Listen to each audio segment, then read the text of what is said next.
What up, y'all? It's T-Tar, and today we're gonna be talking about suspicious items that are hidden in Scarlet and Violet's code. And as you know, there's ongoing speculation that we'll get a new update to Scarlet and Violet, right? Ku's been hinting a new mythical. There's an update that would have to come to our games in order to make room for this new Pokemon. So keep that in the back of your mind.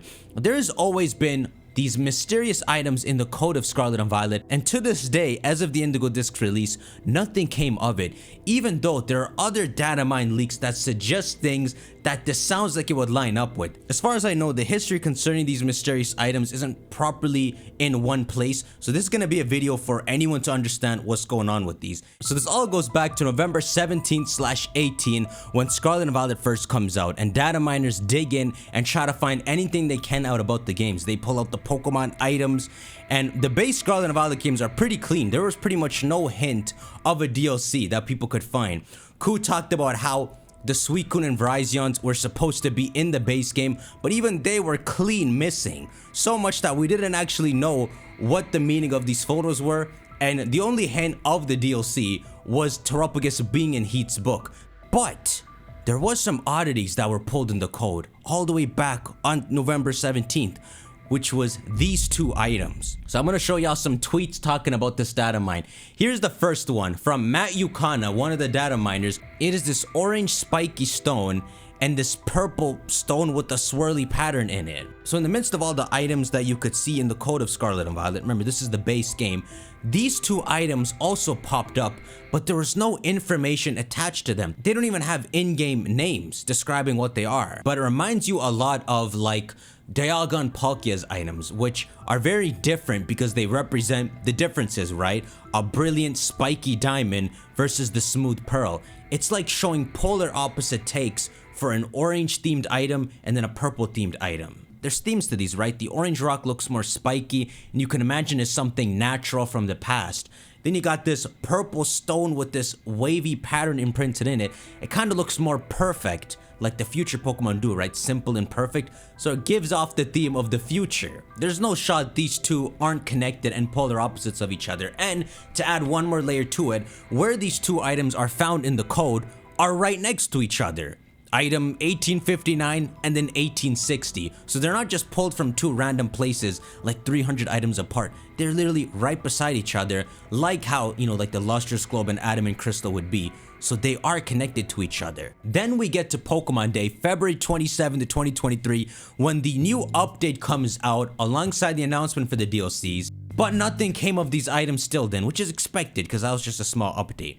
Then we get to the Teal masks release on September 13, 2023. These are all the new items that showed up in this update. Stuff like the Reaper Cloth, a lot of the evolutionary items, the 4 Ogre Pond masks, the style card for the Teal mask, that crystal clump you get from the pool, the Mochi to mess with IVs, the Roto camera, and that charm to increase Terra Shard drops. But there was no update to those two items, as you can see. They still remain in mystery, still not even given a name as of this update.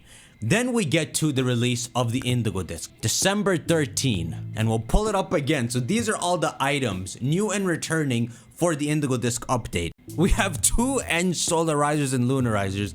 Don't ask why. There's the new style card, the Indigo disc, Stella Terra Shard, Mythical Pecha Berry, Synchro Machine, Meteorites, and the 3 books. But as you can see, and this is the final update of Pokemon Scarlet and Violet to this day, nothing of those items is shown. Those items were never revisited again. It's because these tweets are all over the place that it's hard to get a proper timeline, but that's the full timeline. And so now this is when we get to being able to speculate about it, right? So these two items were always in the code of Scarlet and Violet from the start. So it takes us back to the prototype days, right? Gamefreak in their studio figuring out their direction for Scarlet and Violet, because there's a couple things to note, right? The Scarlet and Violet game changes on different steps of the development process, right? Ku has even talked about how there was stuff that were supposed to be in the games that were scrapped. We've talked about on the channel before the Terrestrial state for some super strong Pokemon that was scrapped last minute. Did you know one of the former mightiest Pokemon is supposed to have gotten a terrestrialized state but failed to debut because of some technical problems? Gamefreak had more important things to do, but one of the former mightiest Pokemon, Mewtwo, fits that pretty well. It sounds like Mewtwo of all. would have had a terrestrial state. And so on the topic of terrestrial states and content that was scrapped, it points us to one last thing. The terrestrial states for Koraidon and Miraidon. As we've known, there were actually 4 terrestrial states listed in total when studying the Teal Mask's code. Let me pull it up. Along with all the Indigo disc content here that we could secretly spy on early back in September of last year, there was something in the code here.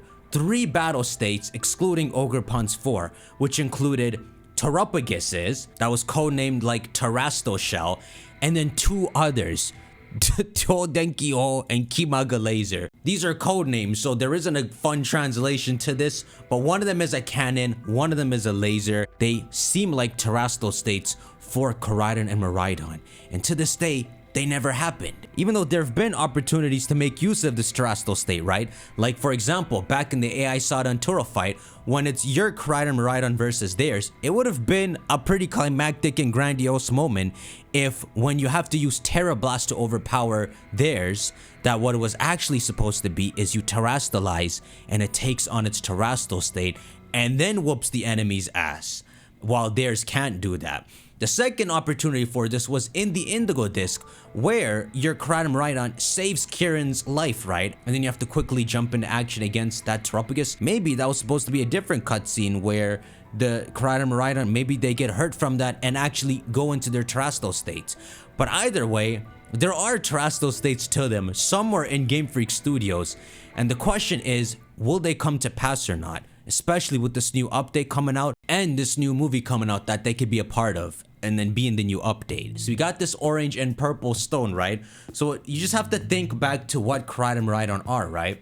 They're not from our world in some sense. Either they're from different time periods of our world, or they're from different time periods of a parallel world. But either way, they build on and are strengthened by a certain environment. Koraidon by that past environment with the sun, Miraidon with that future electric environment. So these could be stones from their original environments that when you give it to them as a held item, it boosts their strength. But it is odd to think, right? A laser and a cannon sound so Mewtwo-like, right? Like engineered additions to these Pokemon. It's like you put them in a lab and physically gave them these improvements. It reminds me of like Genesect. But maybe the implication would be that Koraidon and Miraidon have that potential in them, right? So Miraidon has the potential for this electric laser, but it just needs to go into its terrestrial state to bring out that power. And then even though it sounds weird, Koraidon has the potential for this laser attack, which can sound natural. I mean, it's the Pokemon world. We have moves like Hyper Beam, right? You could have Koraidon naturally have that kind of secret weapon without it sounding engineered or anything. So maybe that's what these items were supposed to be. You give it to them and they go into a terrestrial state, which would essentially be Mega Evolutions for them. Especially based off the codename additions, right? They would physically get this crystal-y cannon and laser added to them. That's pretty much it. Make sure y'all shank that like button. And if there's anything to end this off with, it's that these 2 items, the text was taken off them, which sounds like there is attention to be given to them. The same, to compare this, when the Teal Mask came out and they found that certain Pokemon had their Pokedex entries deleted, it meant those were the Pokemon that were getting revisited in the Indigo disc and they'd be added back to the national decks. So it isn't impossible that these items are only temporarily scrapped and they will be answered. It'll be cool to end off Scarlet and Violet seeing those terrestrial states for them once and for all. Anyhow, 8 days until Pokemon Day, and one of these days you're gonna see a tweet from Pokemon announcing Pokemon Presents is coming. Maybe it'll be in tomorrow, maybe it'll be in like 5 days, but it's coming soon. And that's when a whole new hype season begins. So let me know your thoughts on this in the comments, and I'll see you on the next one. Take care.